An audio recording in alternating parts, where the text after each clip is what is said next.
નમસ્કાર, હું રશ્મિ હાડા. દીકરીથી દાદીમાની સાફલ્ય ગાથામાં દીકરી એક શેરની એપિસોડમાં આજે મારી સાથે છે મલ્ટી ટેલેન્ટેડ વુમન અને કહેવાય કે સંઘર્ષની એક પરિભાષા એટલે રેનાબેન સુથાર. लहरों से डरकर नौका पार नहीं होती, कोशिश करने वालों की कभी हार नहीं होती. કહેવાય છે જ્યારે કુદરત આપણી પાસેથી કંઈક છીનવે છે તો સામે ઘણું બધું મેળવવાની અપાર શક્તિ પણ ભરપૂર આપે છે. રેનાબેન એટલે એવા વ્યક્તિત્વને આપણે આજે મળીએ કે જેઓ ડિઝાઇનર પણ છે, પોએટ પણ છે, રાઇટર પણ છે અને આકાશવાણી અમદાવાદમાં તેઓ ટોકર છે. અનેક એવી એબિલિટી સાથે એમણે જીવનનો સંઘર્ષ પણ એમણે જોયો છે. તો આજે કેટલીક વાતોથી આપણે એમના વ્યક્તિત્વને જાણીએ. રેનાબેન, આપ એક બનાસકાંઠાના દીકરી અને અમદાવાદ આકાશવાણી સુધીની સફર, બનાસકાંઠામાં રહી અને તમે કયા અભ્યાસ સાથે તમારી આગળના જે જીવનના સફર છે એને સર કર્યા છે?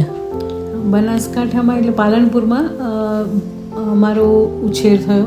ટાવરનું બાળ મંદિર, ત્યાંથી લઈને વિદ્યા મંદિરમાં પહેલા ધોરણથી લઈને 12મા ધોરણ સુધી વિદ્યા મંદિરના. કોલેજનું પહેલું વર્ષ અહીંયા અને એ પછી માઇક્રોબાયોલોજી કરવા માટે હું આગળ કલોલ ગઈ. ત્યાર પછી મને સરકારી જોબ મળી. એ મારું પોસ્ટિંગ બરોડા થયું. બરોડાથી બી દોઢેક કલાકનો રસ્તો હતો. 5 વર્ષ મેં સરકારના આપણે જે આરોગ્ય ખાતું હોય એમાં જોબ કરી.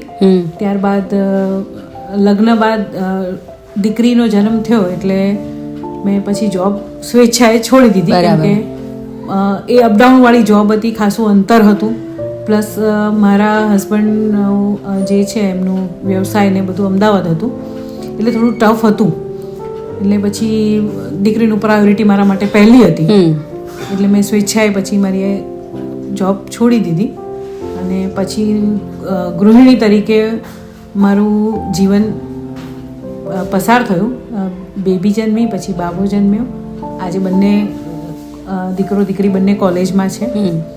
અને ત્યાર પછી જે પણ અકસ્માત થયો ને એ પછીનું જે ટર્નિંગ લાઈફ આવી, ત્યારબાદ હું ધીરે ધીરે સાહિત્ય તરફ વળી અને સાહિત્યએ જ મને આકાશવાણી પહોંચાડી. ઘણીવાર જીવનમાં અમુક આકસ્મિક ઘટનાઓ બની જતી હોય છે જે આપણા જીવનમાં ઉથલપાથલ લાવી દે છે. પરંતુ ત્યારે ખરી પરીક્ષા શરૂ થાય છે. પરંતુ આ પરીક્ષામાં ઉત્તીર્ણ થવા એટલું જ સાહસ જોઈએ જે રેનાબેન સુથારે કરી બતાવ્યું. એટલે એવું કહી શકાય કે તમે આમ મૂળ સાયન્સના સ્ટુડન્ટ અને સાહિત્યમાં, તો બંને એક ફિલ્ડ અલગ અલગ છે પણ તમારા જીવનમાં જે તમને અનુભવો થયા અને જેમ તમે અકસ્માતની વાત કરી, તો આઈ થિંક 2012માં તમને એવી કોઈ ઘટના બની જેનાથી તમારા લાઈફનો ટર્નિંગ પોઈન્ટ આવ્યો. તો એ માટે તમે શું કહેશો? એ અકસ્માત થયો અને એ સૌથી મોટો ટર્નિંગ પોઈન્ટ. કેમ કે ત્યાર પહેલાં તો એક ગૃહિણી જીવન એક સાદું જીવન હતું. હવે એ અકસ્માત એવો હતો કે કદાચ એટલે કહી શકાય કે this is the end of the life. કે મારા માટે તો એવું હતું કે જ્યારે ઘરે ઓપરેશન અને બધું જે થઈ ગયું પછી ઘરે આવ્યા, ત્યારબાદ ફરીવાર જ્યારે ડૉક્ટરને મળ્યા ત્યારે ડૉક્ટરે કહ્યું કે બસ શું છે, તારે સંતાન છે? મેં કહ્યું એક દીકરો ને દીકરી છે, બસ એમને જોવાનું અને જીવન પસાર કરવાનું. એટલે હું 2 ઘડી હતાશ થઈ ગઈ. પણ મારા હસબન્ડે કીધું કે ના, થશે, બધું જ સારું થશે, આવું આખી જિંદગી ન રહે, એ વિશ્વાસ રાખ. ત્યારબાદ મારી ફ્રેન્ડ જે પણ પાલનપુરની જ વતની છે, અલ્પા, એ મને એમના ફેમિલી ડૉક્ટર જે છે ડૉક્ટર ચઢ્ઢા સાહેબ પાસે લઈ ગઈ. અચ્છા. અને એ ચઢ્ઢા સાહેબ સાથેની પહેલી જ મુલાકાતમાં, એ પણ પ્લાસ્ટિક સર્જન હતા, ચઢ્ઢા સાહેબ સાથેની પહેલી જ મુલાકાતમાં ચઢ્ઢા સાહેબે કહ્યું કે એને એની જિંદગીમાં પાછી લાવવાની જવાબદારી મારી છે, હું એને પાછી લાવીને રહીશ. અને એમને મારા 5 થી 6 ઓપરેશન કર્યા, એ પછી જે પણ નાના મોટા ઓપરેશન કર્યા. અને હી ઇઝ લાઈક મારા જીવનમાં ચઢ્ઢા સાહેબ ભગવાન બનીને આવ્યા. અને એમને થકી મારા મતલબ એમ જે ઓપરેશન કર્યા એના થકી બી મારા જીવનમાં ઘણા મતલબ કે મને એક આત્મવિશ્વાસ આવ્યો.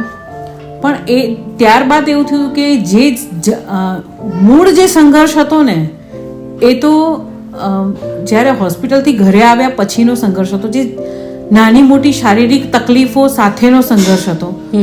મારું શરીર આખું લાકડા જેવું થઈ ગયું હતું. મારો અવાજ થોડે ઘણા અંશે બદલાઈ ગયો હતો અને મને મારા અવાજથી બહુ જ પ્રેમ. કેમ કે મને બહુ જ એવું હતું કે ના, મારો અવાજ સારો છે તો મારા અવાજને કાંઈ ન થવું જોઈએ. એટલે એ બધી વસ્તુ સાથેનો મારો સંઘર્ષ ચાલુ થઈ ગયો. પણ હું એ કહીશ કે મારા હસબન્ડનો મને બહુ જ સરસ સપોર્ટ, એમને મને ડગલે ને પગલે હિંમત આપી કે આ થઈ શકશે, આ વસ્તુ થશે. એ ઓલવેઝ પોઝિટિવ રહ્યા અને એ પોઝિટિવ વેઝ મને આપ્યા કર્યા એમને. એટલે લગભગ 1.5-2 વર્ષ તો હું ઘરની બહાર ક્યાંય નથી નીકળી. બરાબર. બધે ક્યાંય પણ કોઈ સામાજિક પ્રસંગ હોય તો બંને મતલબ સંતાન સાથે એકલા જ જતા મારા હસબન્ડ. પણ પછી ધીરે ધીરે એમને મને તૈયાર કરી કે ના, હવે હું એકલો ક્યાંય નહીં જઉં, તારે આવવું પડશે. અને એ વખતે 2 વર્ષ પછી હું એમની જીદના કારણે હું હિંમત કરીને બહાર નીકળી. અને એ પછી એટલે મારે પછી દુનિયાને પણ ફેસ કરવાની હતી એકદમ.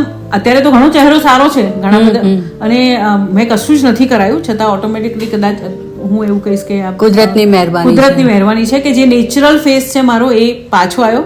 કમસે કમ મને જે પહેલાના લોકો છે ઓળખી શકે કે હા રહેલા જ છે એમ.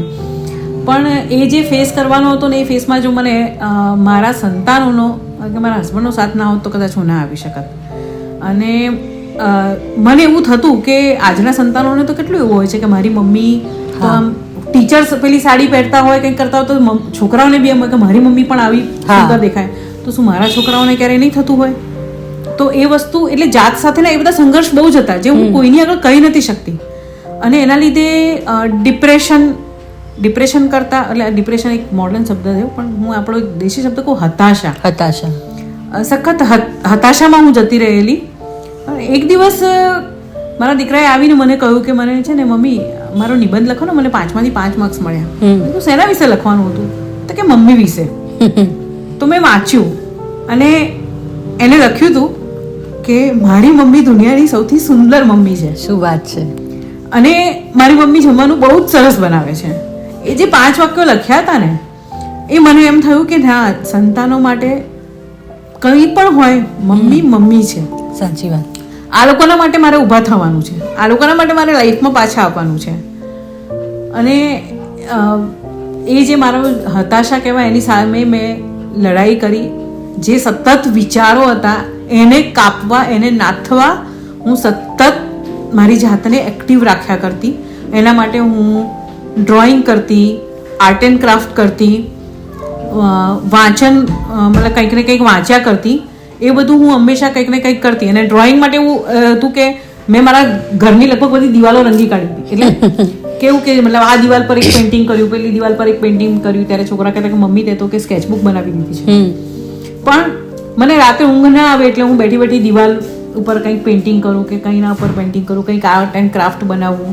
અને એમ કરતાં કરતાં ધીરે ધીરે વાંચતા મને જ્યારે હું છાપાની પૂર્તિઓ વાંચતી ને, ત્યારે મને એમ થતું કે આ વાર્તામાં શું છે? આવી વાર્તા તો હું બી લખી શકું, આમાં તો કંઈ છે નહીં.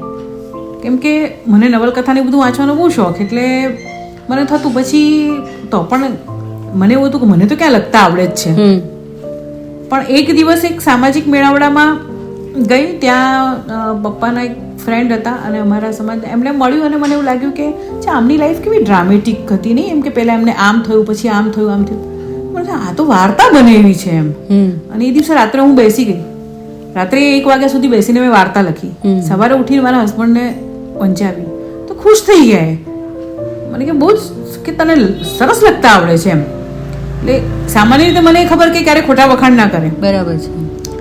એટલે મને કોન્ફિડન્સ આવ્યો. મારી ફ્રેન્ડ અલ્પાને વંચાઈ, જેનું પણ વાંચન ખૂબ છે, એટલે એને પણ ખબર પડતું. એને કીધું કે ના, તારામાં ટેલેન્ટ છે, તું લખી શકે એમ છે.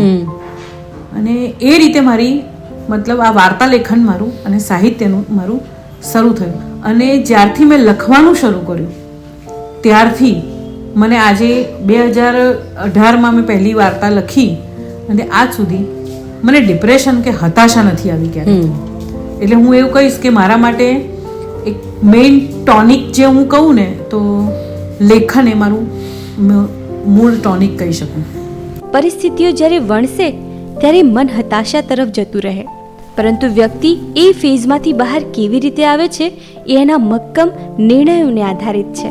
એક તરફ સંઘર્ષ ખુદથી ચાલતો હતો અને બીજો સંઘર્ષ કોરોનાથી શરૂ થયો. ત્યારે જે પરિસ્થિતિ સર્જાઈ એને પણ રીનાબેને સ્વીકારી અને એ પરિસ્થિતિને સકારાત્મક લીધી. ઘણા બધા એવા લોકો હોય છે કે જે પોતાની અંદર જીવનમાં બનેલી ઘટનાઓથી નિરાશ થાય, તો આ જે શોખ છે એને જીવન કેવી રીતે બનાવવું અને તમે કેવી રીતે એને પોઝિટિવિટીથી લીધું, એક એવો મેસેજ એ લોકોને આપો કે અશક્ય કશું જ નથી. દરેક વ્યક્તિ અને સ્ત્રીએ તો ખાસ જીવનમાં કોઈ એક શોખ, કારણ કે હું એવું માનું છું કે દરેક વ્યક્તિ પાસે એક ટેલેન્ટ તો હોય જ છે. એનામાં કોઈક ખૂબી તો ભગવાને મૂકી જ છે, ફક્ત એને ઓળખવાની જરૂર. હા, તમારે એને ઓળખવાની કે આ વસ્તુ કરતાં મને આવડે છે અને એને તમારે પ્લેટફોર્મ સુધી કેવી રીતે લઈ જવી એ તમારી એક આવડત. કે તમે એને કેવી રીતે તમે એને એઝ અ શોખ તરીકે અથવા તો તમે તમારે એને કમાણીનું સાધન તરીકે કઈ રીતે એને લઈ જાઓ છો. ઘણા બધા પુસ્તકો પણ તમે લખ્યા છે અને કવિતાઓ પણ ખૂબ લખી છે. અમારી જે આ દીકરી શ્રેણી છે, તો દીકરી માટે તમારી લખેલી કોઈ એક કવિતા. હા, એ પણ મને કોરોના થયો હતો અને 14 દિવસના એકાંતવાસ, અને હું કહીશ કે મેં એ 14 દિવસને બહુ સરસ રીતે યુઝ કર્યા. એ 14 દિવસમાં મેં મંડલા આર્ટ હું ઘરે બેઠી કરતી હતી અને મારા 14 દિવસ ક્યાં જતા રહ્યા મને ખબર ના પડી. એટલે અને ત્યારે જ મેં એક કવિતા લખી, કેમ કે મારા હસબન્ડને પણ કોરોના હતું. એ ઉપરના રૂમમાં, હું નીચેના રૂમમાં. મારા દીકરાની દીકરીએ આખું ઘર સંભાળ્યું હતું એ વખતે.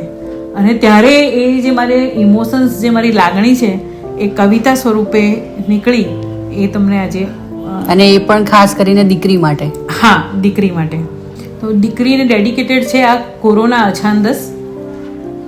સવારે ઉઠતા ડાઇનિંગ ટેબલ ખાલી જોતા સ્વભાવગત હું બોલી, મમ્મી મારી ચા. હજી ચા નથી મૂકી તે?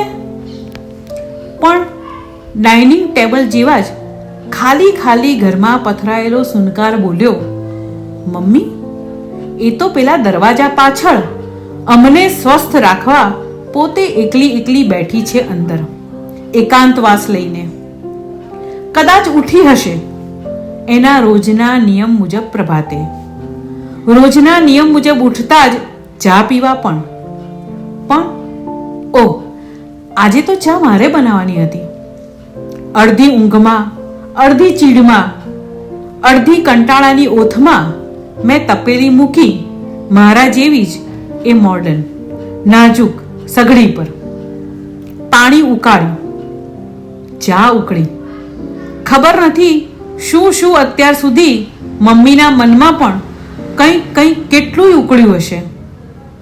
અમે એ લાગણીના થર્મોમીટરથી માપવાનું જ ભૂલી ગયા હતા.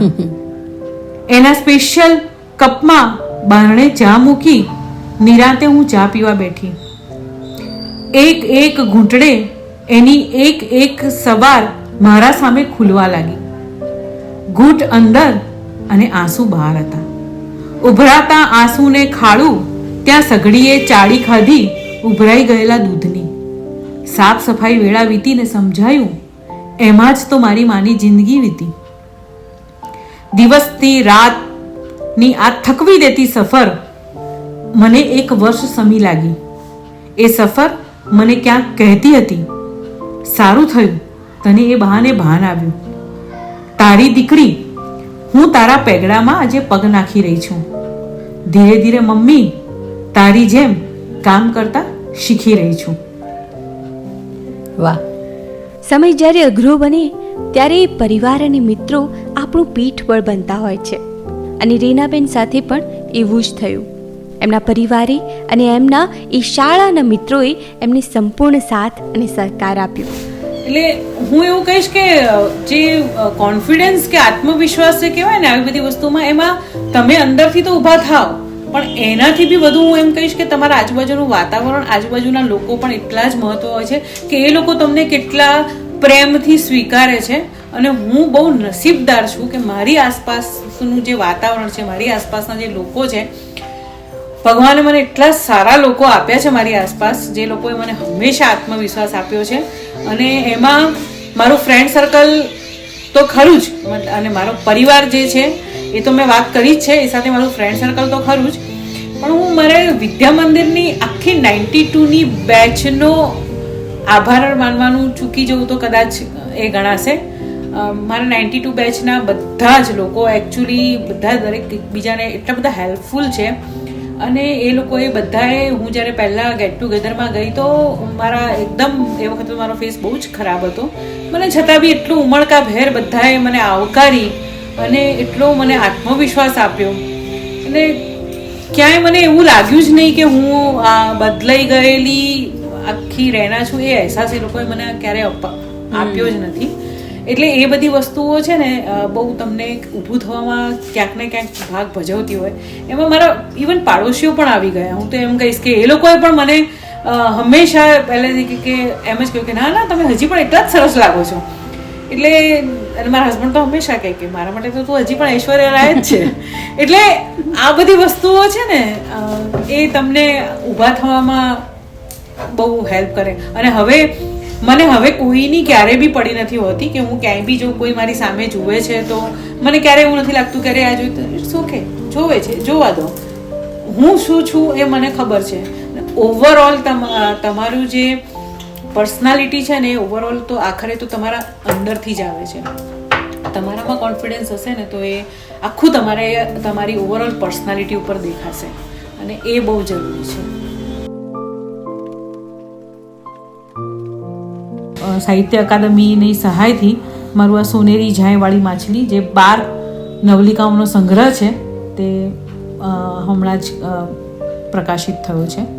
હમકો મિલી હૈ આજ યે ઘડિયા નસીબ સે, જી ભર કે દેખ લીજીએ हमको करीब से, फिर आपके नसीब ये रात हो न हो, शायद फिर इस जन्म में मुलाकात हो न हो, लग जा गले. મારી સાથે રેનાબેન પિયુષભાઈ સુથારના મમ્મી પપ્પા છે. નમસ્તે. તમને બંનેને હું એ પૂછીશ કે રેનાબેન જેવી દીકરી એ નસીબદાર માતા પિતાને મળે, અને એક ગર્વ લેવા જેવી બાબત છે કે સંઘર્ષોની પરિભાષા એટલે રેનાબેન. તમે માતા પિતા તરીકે કેટલો ગર્વ અનુભવતા હશો કે આવી દીકરી તમને મળી છે, શું કહેશો એની બાબતે?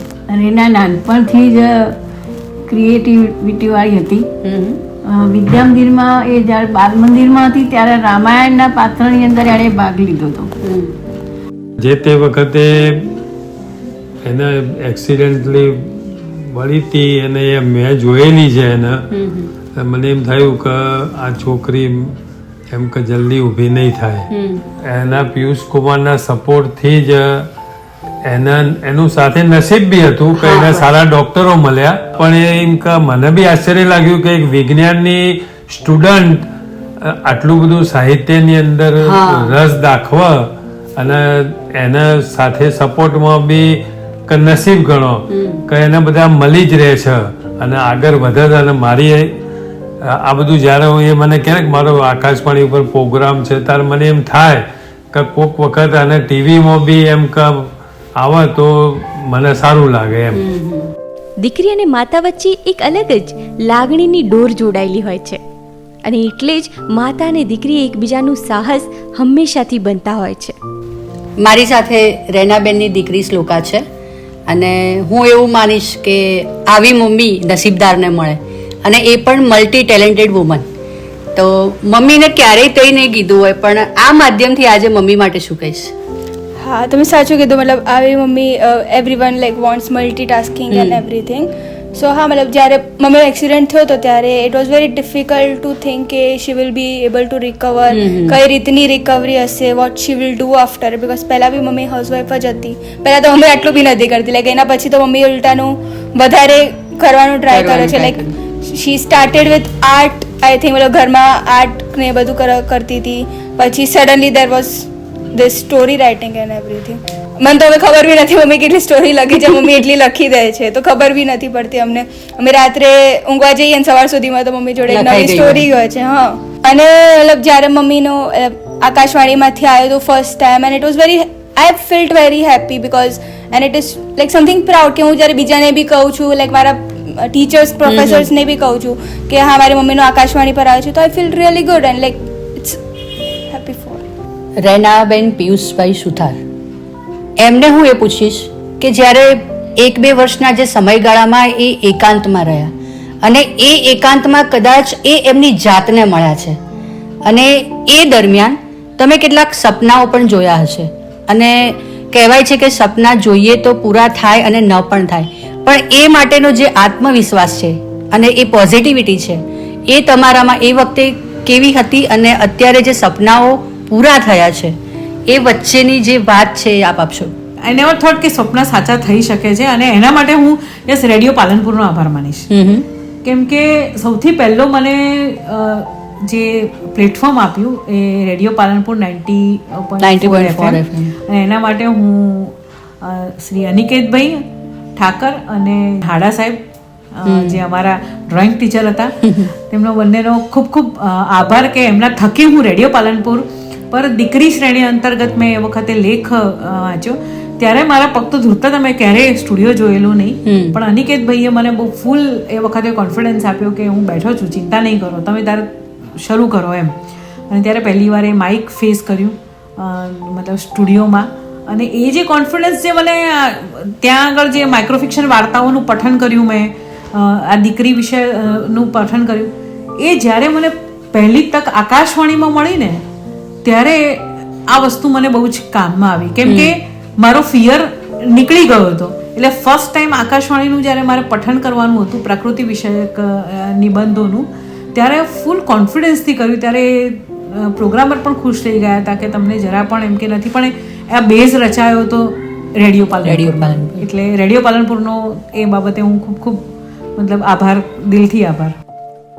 તો આ હતા રીનાબેન સુથાર, એક રાઇટર, પોએટ, બ્લોગર, સાથે અમદાવાદ આકાશવાણીમાં એક ટોકર. એમના જીવન થકી જેઓ ઘણા લોકો માટે પ્રેરણારૂપ બન્યા. આ છે ખરેખર આપણા બનાસકાંઠાની એક શેરની. દીકરીથી દાદીમાં સુધીની સાફલ્ય ગાથામાં આજે આપણે મળ્યા રેનાબેન પિયુષભાઈ સુથારને કે જેઓ મલ્ટી ટેલેન્ટેડ વુમન હતા અને એમના પરિવાર સાથે. તો આવી જ રીતે રસપ્રદ વાતો સાથે નવા એપિસોડમાં ફરીથી મળીશું. ત્યાં સુધી દીકરી માટે એક એવો મેસેજ કે દીકરી એક શેરની.